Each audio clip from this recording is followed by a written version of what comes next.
Hey everybody, what is going on? Hexlex here with another Master Duel video for you guys. So today we have yet another branded Despia deck profile. Now you might be thinking, what, another deck profile for the same deck in the same season?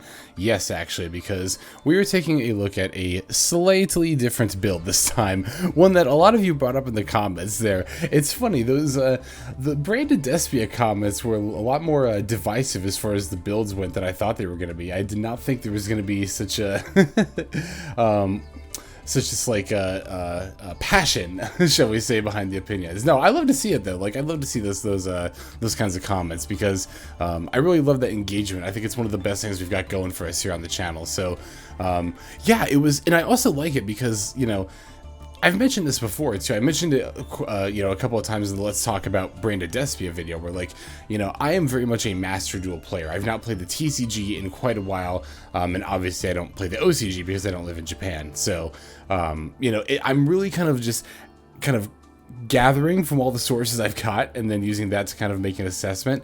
And in that regard, I do end up overlooking some things sometimes. And I think in this regard, I might have underestimated. Obviously, I was aware of, you know, the build that uses Edge Imp Chain and, of course, Frightfur Patchwork here, along with Polymerization. But I think I did, to at least some degree, just kind of underestimate the kind of impact that it would have on the deck, even after the new support came out. I guess I just a bit assumed that Adventure might be the best way to go. But, you know, as with anything, you know, we should do our proper research, and that also involves proper experimentation, including with the build itself. So I decided, you know, let's go ahead and throw the build together and try it out, see if we like it more than, or how we like it compared to the Adventure build. I gotta say, so far, I definitely see the appeal of this build. There is a lot more potential as far as just, like, generally just plays you can make, honestly.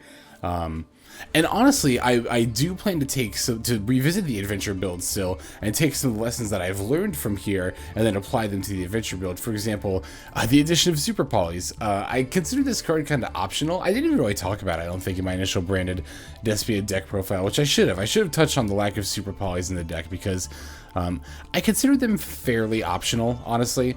But now, having played enough, it's not even just that there are so many other branded Despia decks, but even in just against other decks in general, right? Like, it's so easy to have targets for Super Poly, especially if you're, you know, running stuff like the Mudragon, in particular the Starving Venom Fusion Dragon. But, I mean, yeah, as long as you've got the targets for it, but even again, just like the Starved Venom is like the more, I bring this one out, not like so often. Like, I haven't Super Poly'd like a lot, but enough where it's like, and we're actually going to see a game where Super Poly comes in real clutch.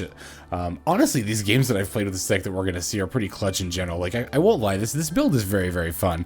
I don't know if I like one or the other more. Like I said, I want to go back to the Adventure build, and we'll definitely see an update to that build with the, you know, like Super Polys and just, again, just general lessons I've taken from playing this variant of branded Despia. So, and then I think at that point, then we can make a bit more of a fair evaluation.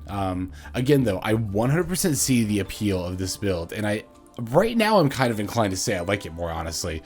I think, because here's the thing, though. I want to make sure that I also distinguish between liking a build more and which build I think is better, right? Because those are two different things.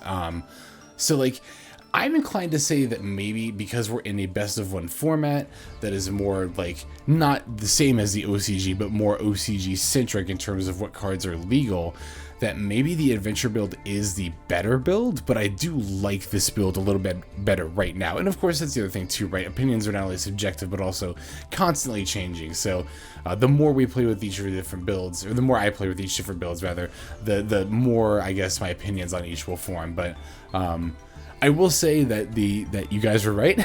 I did definitely overlook this build a little bit in my initial evaluation of the deck. So how is this build different? Well, obviously we're not playing the Adventure engine. Instead, we're playing a package of 2 Edge Imp Chains, 2 Polymerization, and 2 Frightfur Patchwork, in addition to also 1 Springans Kitt and 1 Tri-Brigade Mercourier. I think I've finally gotten this. It's because I keep wanting to say Mercury. That's why I keep fucking this card's name up. But no, yeah, and of course also we're playing a second Despian Tragedy, because my initial build only had 1, because I was like, well, you only need 1, but it's like, well, but you do need 1 in the deck, so it's like, you know, we are definitely playing a second one of those now. But yeah, so that's how this build differs. Rather than the adventure engine, which offers protection in the form of the Wandering Griffin Rider, which I do think is important against hand traps in general, but especially Ash on the branded fusion, this build opts to go for a bit more like not just combo potential, but also like access to your combos. But the Frightfur build is able to do some turn 1 plays that the Adventure build is not. Namely, in addition to the setup where we get a Mirrorjade on board, with the Frightfur build, you can actually do a setup where you're able to use the Mirrorjade in additional time. So like, basically the idea is that like, you know, you get your setup where you have the Ad Libitum in hand and the Mirrorjade on board, right? But then you activate Polymerization, fusing the Mirrorjade and the Ad Libitum into either Dragostepelia or the Masquerade the Blazing Dragon. I'm a little bit more inclined to go for Masquerade myself. I really like the burn effect. Dragostepelia's negate is very good, don't get me wrong, but I think the burn tends to win, not necessarily win more games, but it just tends to come in a little bit more clutch. That and the recursion. The recursion is the other reason that I tend to blind going first, go into Masquerade a little bit more often than the Sepelia, but I'm still kind of in the air about which I like more. In any case, though, you fuse for either one of these two monsters, and then you use the Ad Libitum's effect to get the Mirrorjade back. Now your Mirrorjade can actually use its banish effect going into your opponent's turn, and you'll still, you know, get the Albion effect for the branded in red, so you can still set that up, and then you can use the branded in red to return the Ad Libitum in hand. So not only do you have the additional banish with the Mirrorjade, you still have the setup where you can go into the Guardian Chimera. You see we've got an extra one of these in the extra deck now too. You still got the play setup where you can go into the Guardian Chimera and then Mirrorjade again. So you actually get 2 Mirrorjade uses on your opponent's turn with this combo. So yeah, in addition to not only having more combo potential, this build is just more consistent with its ability to combo. Not only because you've got like searching with Frightfur Patchwork, we've also got filtering with Allure of Darkness, good for banishing, you know, a tragedy in order to search something you need. You can banish a spare Edge Imp Chain. You can banish a Mercourier and get a branded fusion that way. I've done that like more than my fair share so far. Also, this build, again, offers Kitt as an additional extender. That's the other thing, too. Like, again, we have more extender, not extenders, more openers, because this can search up the branded fusion from the deck, and then you can just banish this the same way you would, like, Aluber or something. A lot of people do prefer this build over the adventure build because the adventure build can conflict with Aluber's normal summon. I will say, though, I don't think that aspect of the adventure build is quite as bad as some people say it is.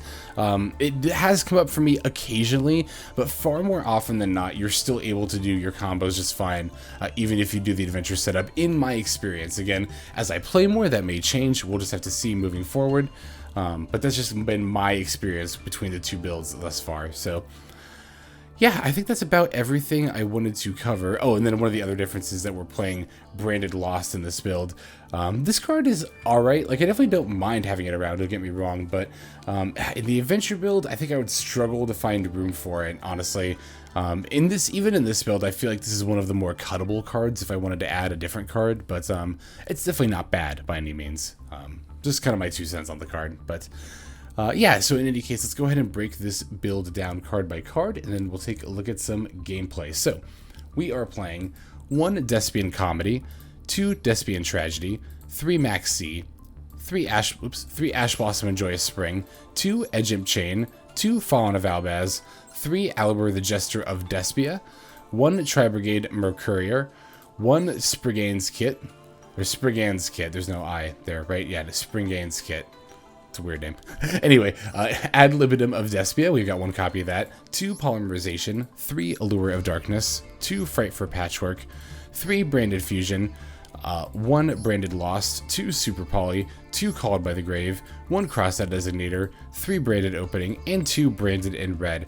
The extra deck is going to contain 1 Mudragon of the Swamp, 1 Starving Venom Fusion Dragon, 1 Predaplant Dragostepelia, 1 Titanklad the Ash Dragon, 2 Albion the Branded Dragon, 1 Despian Quaretits, 2 Masquerade the Blazing Dragon, 2 Mirrorjade the Iceblade Dragon, 2 Lubellion the Searing Dragon, and then finally 2 Guardian Chimera. Alright, now that we have the list unlocked here, let's go ahead and take a look at some games. Okay, so this first game is going to be against a 60-card Adamancipator deck, and if I recall correctly, this should show us a standard turn 1 setup with the addition of what the Frightfur package can get us. Yeah, so we look at our opening hand here. This is a very, very solid opening hand. Good to lead with the Frightfur Patchwork here. Definitely want to search these 2 cards up before we draw with Allure, because obviously it would feel bad if we drew a bunch of like Edge Imps and or Polys before we searched. And also, I'm prodding for Ash Blossom, right? That's one advantage of Frightfur Patchwork, and you might argue like, well, Frightfur Patchwork doesn't really play around Ash because most people won't Ash it. Well, one, some people do. I've had multiple people Ash the Frightfur Patchwork. You shouldn't do that. You should always Ash a Branded Fusion. And 2, even if they don't Ash in response, you can Frightfur Patchwork to see if your opponent is prompted to respond, and then they might, that might be an indicator that they have Ash Blossom. Could also be an indicator that they have something like Maxx or like Dimension Shifter that can be activated at more or less any moment, but more often than not, it can be used as a way to, kind of test, quote-unquote, for Ash Blossom in that regard. So, yep, going to lead with the Patchwork here, search up a Polymerization and an Edge Imp Chain. Going to follow that up with playing this Allure of Darkness, get some more draws in here.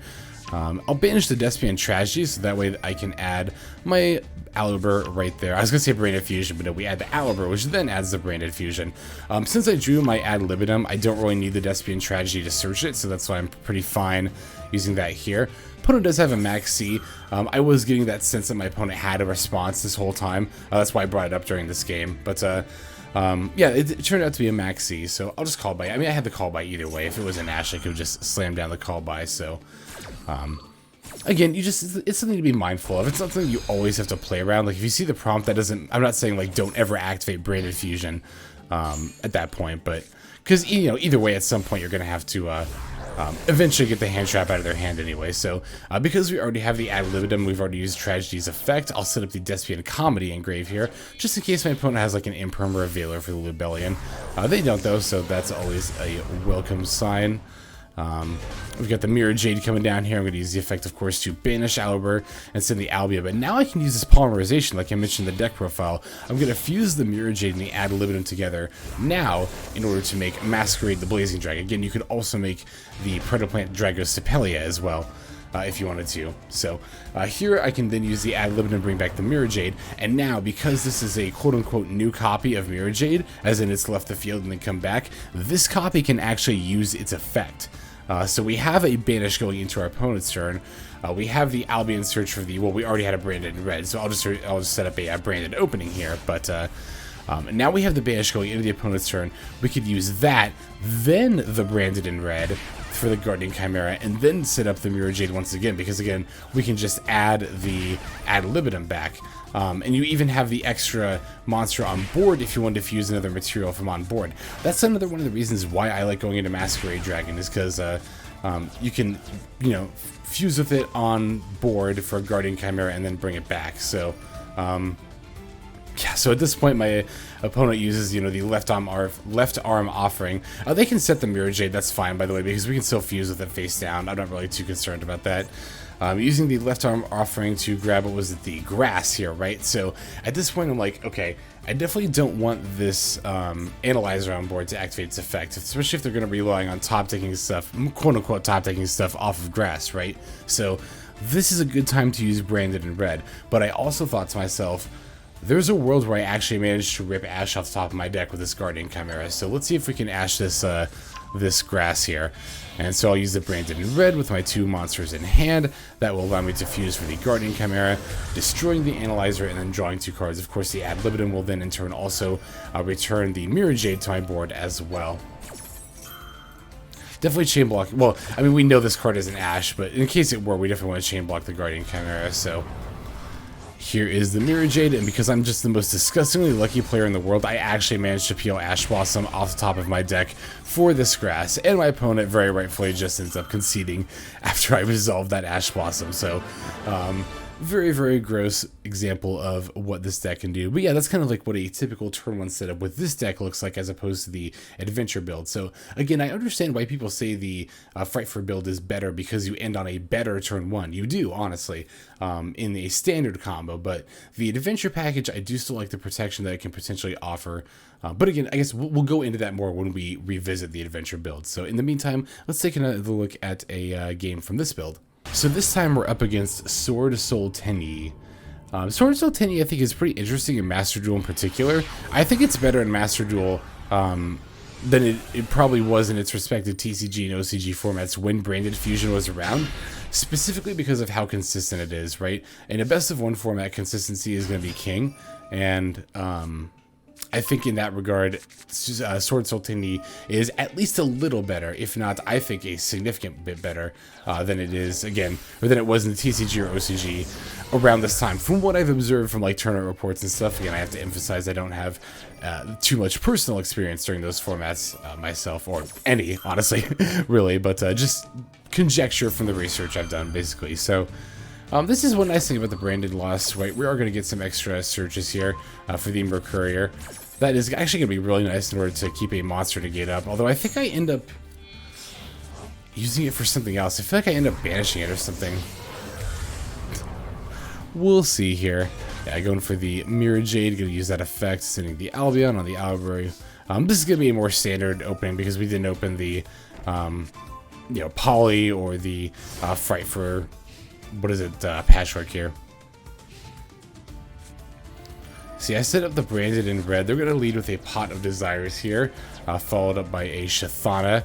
I decided to let that special summon resolve because it didn't seem to pose a threat by itself. The Smoke of the Tenyi, I'm a little tempted to flip up the branded in red, but I ultimately decided to let that go as well. Opponent's going to use the Moye effect, but of course I've got the Mercourier in hand, so I can just go ahead and negate that.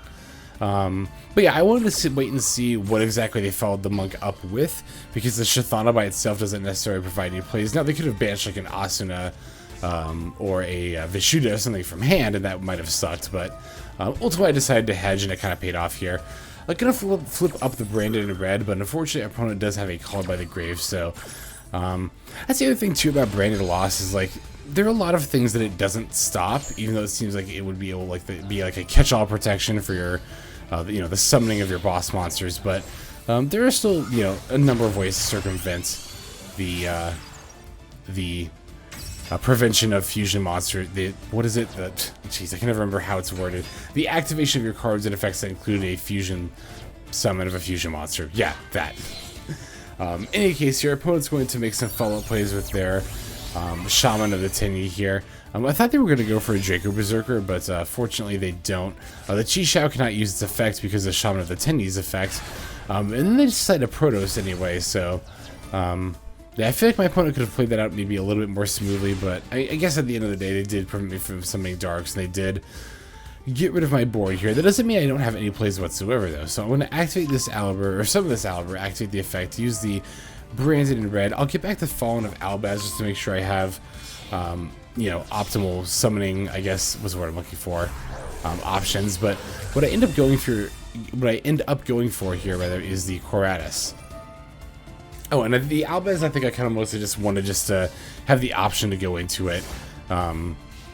Here I maybe should have put the Quaretits in defense mode. I think that actually would have, been smarter, but I'm mainly looking for my opponent to take the bait to blow it up and call light, and they actually did. I really wasn't expecting that. I figured my opponent would have just called dark, and then, yeah, and then it kind of prevented me from doing stuff next turn, but I think they might have realized what they had done, which is why they conceded there. I forgot actually they conceded quite that early, but then, yeah, so obviously on the next turn I have, a myriad of ways that I can follow up with the Albaz, the Ad Libitum, branded opening. I was thinking, with just looking at the cards I have in hand, I could do something like branded opening, send Albaz, get Aluber.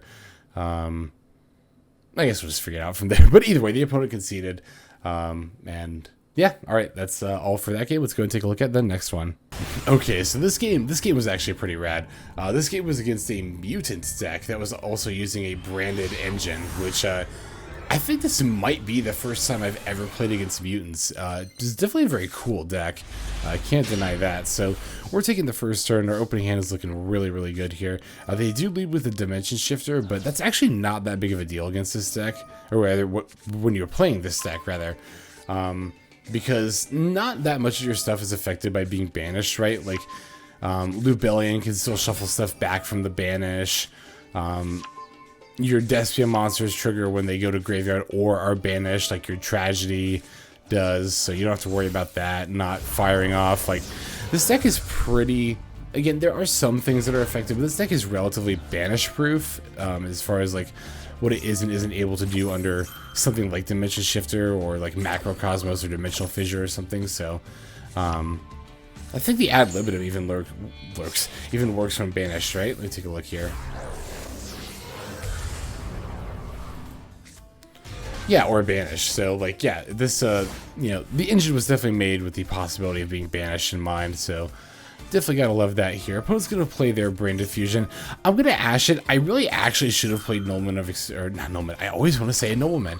I really actually should have played Crossout Extermination here, because when it comes to, like, hand draw, because, yeah, then see, I could have Ashed this Mutant here, rather than, you know, the, again, or this one here.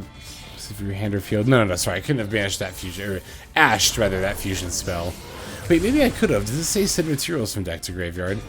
In any case, what I'm getting at is, like, you typically want to use your disruption in order of, like, most specific to most generic, as in you want to leave your most generic disruption available and use your more specific disruption when it's relevant.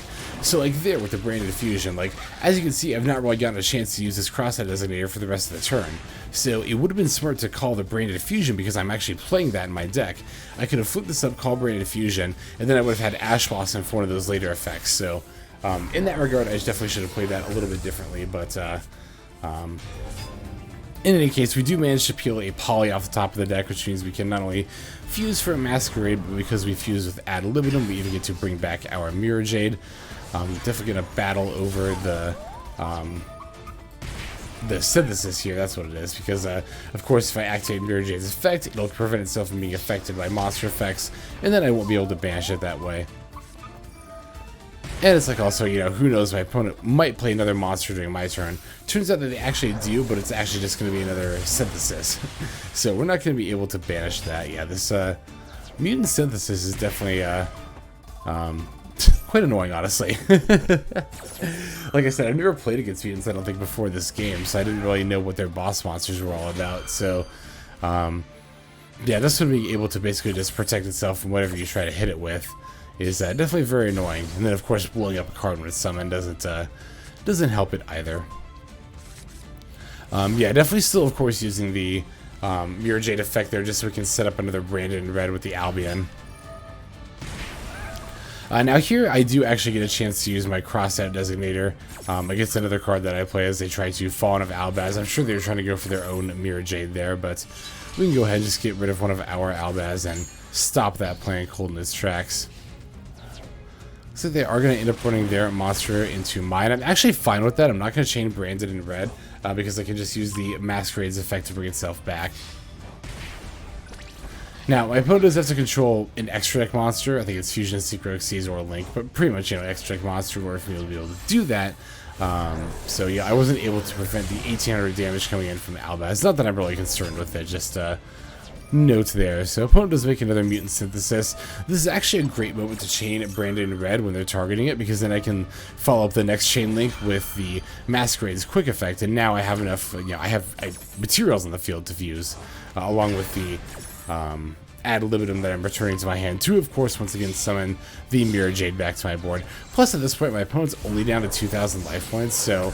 oh, that's right, no, because I was going to say I can even summon just Quaretits and make the Albaz's attack 0 and poke it for game was actually my plan. So I ended up going for the Quaretits instead. Opponent's got an E-Telly in response. That's totally fine with me. Well, as far as I know, again, like I said, I didn't really have any mutant experience, so there was a part of me that saw them play that and be like, oh god, what's going to happen now? So, okay, they're adding another one of these mutant cries. That's the one that Fusion summoned during my turn, so I'm not super concerned about that. And if that's all they got, really, then I'm okay with that. We could use the Mirrorjade effect. Of course, the opponent is going to respond with the Synthesis effect, but then I'll just banish their other monster that's on board.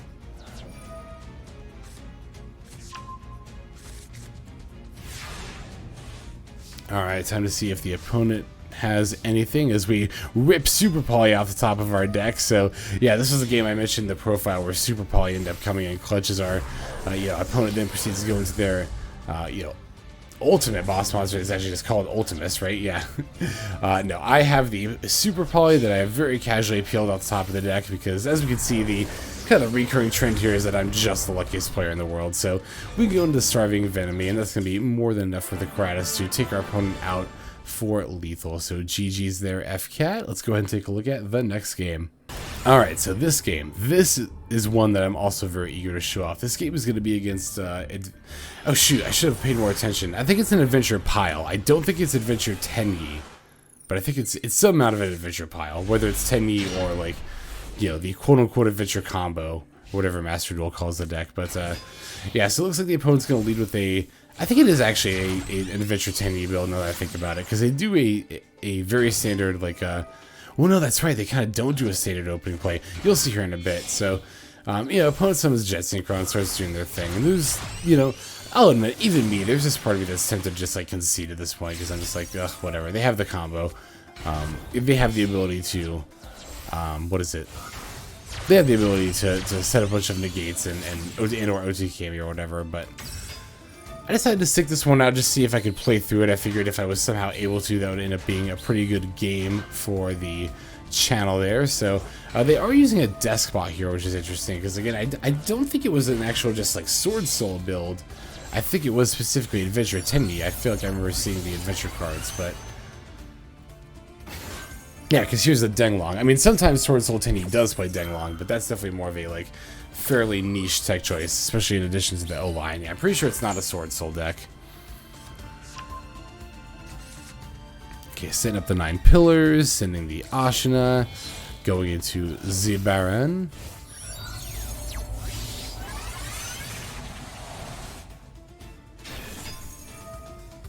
And then, yep, setting up the Chiwen as well. So we're seeing a pretty familiar point of the combo where the opponent's got the Baron plus Yazzie on board.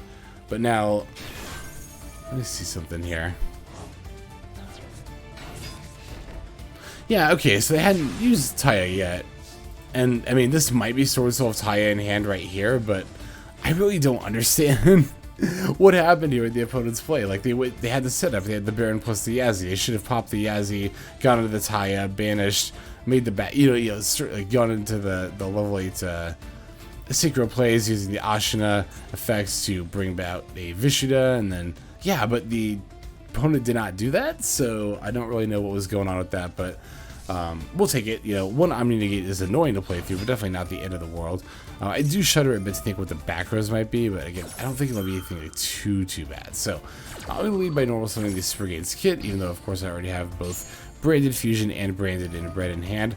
I'm going to use Polymerization, to which my opponent responds with the 9 pillars. And actually, in the game itself, like during the actual game, I paused and thought about this decision for like, honestly, probably a solid minute, maybe even upwards, like closer to a minute and a half, about what I wanted to activate next to see what other negates or like responses, disruptions I could pull out of my opponent and their side of the board. Mainly looking at you, Baron de Fleur, but then of course the 9 pillars that we knew got added from deck to hand, as well as this unknown card. So it turns out that pipe was, let's see here, that pipe, did I say pipe? Turns out that pillars, rather, that 9 pillars, I think I tried to combine the word 9 and pillars there. Turns out that 9 pillars on the poly is super fine with me, because obviously we have the Branded Fusion and the Branded in red in hand, and they even chain blocked in such a way that is able to Ash the Yazzie.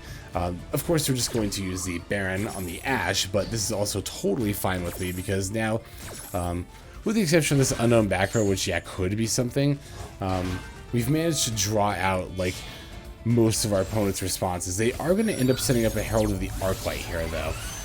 So they do end up having one more response, one more negate, but we're just going to have to bait that out with the Branded Fusion here. They actually don't respond by negating it. They instead allow this Lubellion to activate, so that's like definitely a, we take those kind of a moment. I don't know if they just wanted me to banish my stuff, which again doesn't really affect this deck too much, but I feel like they definitely should have negated that branded fusion. I mean, yeah, it definitely, in my opinion, would have been the right play, but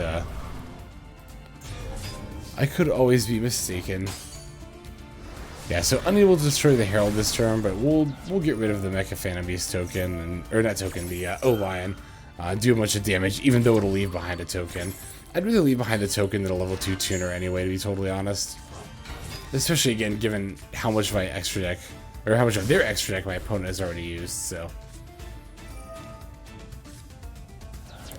Opponent's going to draw for turn. I'm going to fire off the Mirrorjade during the draw phase. Specifically trying to hit the Baron before the standby phase hits, but no, they use the Herald at this point to protect the Baron there. And with that, Denglong comes back, and so now my opponent once again has some pretty good synchro options. They end up going into Baron once again. I guess that maybe they didn't have Warlord, Savage Dragon, and the X-Ray. That's kind of what I thought was going to come out, and what I was, you know, a little bit more scared of, to be honest. But no, just the one Baron is fine. I think we can play around that usually pretty well. Oh, and then of course you're using Almirage's effects because of Mirrorjade, that effect activating to destroy all monsters during the end phase. Or all monsters. Is it all monsters or all monsters the opponent controls? Things I should know, right? Where is it? Here we go. Just the monsters they control. Wow, that card really is just gross. Alright, so yeah, opponent's going to attempt to use the Baron's effect, but I'll just call by the target. That is still going to put the Baron back in the deck, which is nice, because the effect reads that you put the monster, you know, back into the, oh jeez, what is it? The wording on, oh, well, of course I can't see my opponent's extra deck. I was going to try to remember the wording on Baron there, but, it's like, you know, it goes back to the extra deck, then summon the monster from the graveyard, so, the Baron will still go back to the extra deck regardless, is what I was getting at, so, yeah, that's why I think it was more of an adventure pile, because now they've pivoted into, like, being a bit of a Sky Striker deck, question mark? Like, alright, I mean, that's neat. And what did they end up searching? It was just the Hornet drones, right? Oh no, they returned the Hornet drones. Got it. Okay. Alright, so here we have another branded fusion coming down, using Lubellion's effect. Kind of sucks to have to discard the Ad Libitum, but so it goes. Yeah. C'est la vie.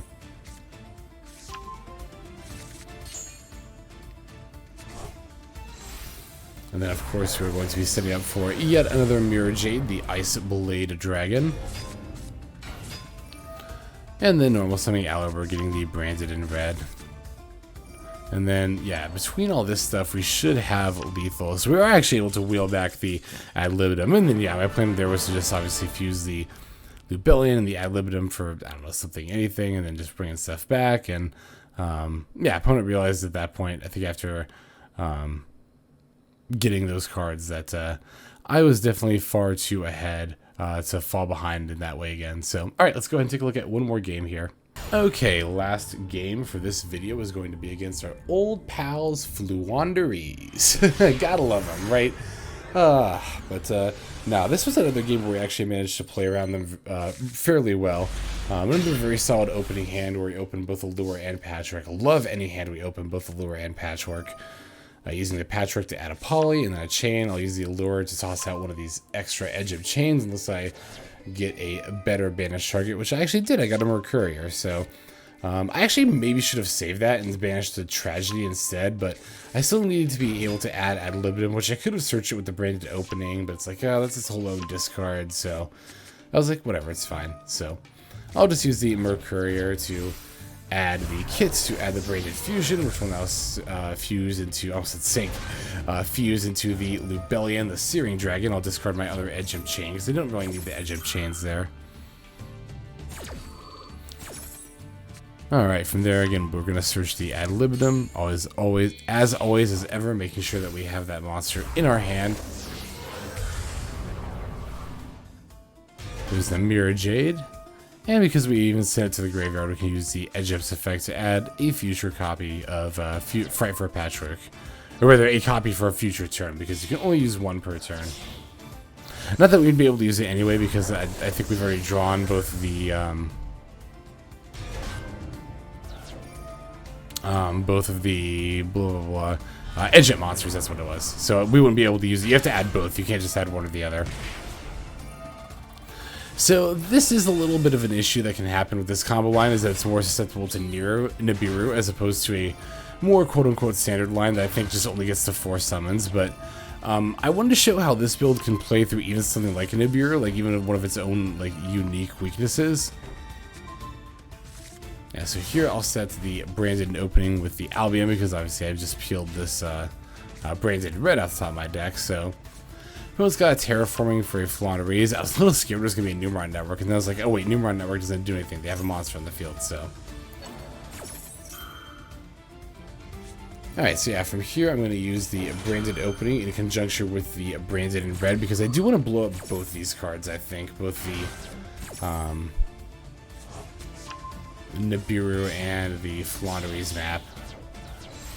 Oh, I've used 3, that's right. Well, duh, of course, for Guardian Chimera. But it doesn't matter how many from a field I was using. Words. Words and brain. So, we also get to do some serious chain blocking here. Not that we, not that I really think we need it, but, yeah, a whole bunch of chain blocking. So, that Aluber we just summoned will search up the Branded Fusion. Tragedy is going to search up the other Aluber there. Of course, Ad Libitum is going to bring back Mirrorjade, and then the Chimera will draw 2 and pop that awful field spell so that it never sees the light of day again. It's funny. I think I've said this before too, but like when Floowandereeze were like just a theory thing for me, I hadn't actually played with or against them. I was like, oh, but they're cute. I might actually enjoy this anti-meta deck anyway. Yeah, I mean, they are cute, but the amount of cuteness, unfortunately for them, does not make up for how annoying I find them. So here we try to throw down a Brandon loss. Our opponent's got a Our opponent's got a Solemn Judgment for it, which is totally fine by me. I'm gonna go ahead and normal summon this Aluber just to get like, basically I'm just gonna try to finish him off with the token, but if that doesn't work for some reason, I want to be able to have an extra body on board just in case multiple of my monsters get destroyed. But they do not have anything, so we get to smack them down with their own Nibiru token they gave us. And yeah, that's always a very satisfying way to win. So, alright, that's going to do it for the gameplay. Let's go and take a look now at the outro. Alright, thank you everybody very much for watching all the way to the very end of the video like this. That means a whole lot to me. It is also a great way to support the channel there. Other great ways to support the channel are by leaving comments below and subscribing. Comments, I especially love to hear from you all. Like I said at the start of the profile, my comment section for those videos, our comment section was definitely like a lot more impassioned than I thought it was going to be. Again, I just wasn't aware that there was such like a divisive kind of attitude, not attitude, I don't like that word, divisive mentality regarding the 2 different builds there. But at the same time, it was that impassioned response that really caused me to go like, okay, I think I actually need to take a look at this Frightfur build, because enough people are saying enough things about it that there's got to be something to it. And there definitely is something to it, which I might not have considered of my own volition. It's just one of many ways in which you all help to not only improve, or myself improve at the game, but also just each other. I've said it before, I've said it, I'll say it now, and I'll say it again. Community-based learning, educating one another as peers, I think is the way to go, and it's definitely what I strive for here on the channel. So yeah, thank you very much to everyone who participates in that, as well as again, subscribing. And if you subscribe, you'll get notifications of when these videos drop, which does happen every single day. So you do get a daily Master Duel video out of me, just for coming on over and subscribing. I mean, you can watch them without subscribing, but then you have to search me every time, and that's such a pain. It's just like, you can just click that button. No, but yeah, in any case, that's going to do it for today's video. So once again, thank you very much for watching. Without further ado, this is XLex.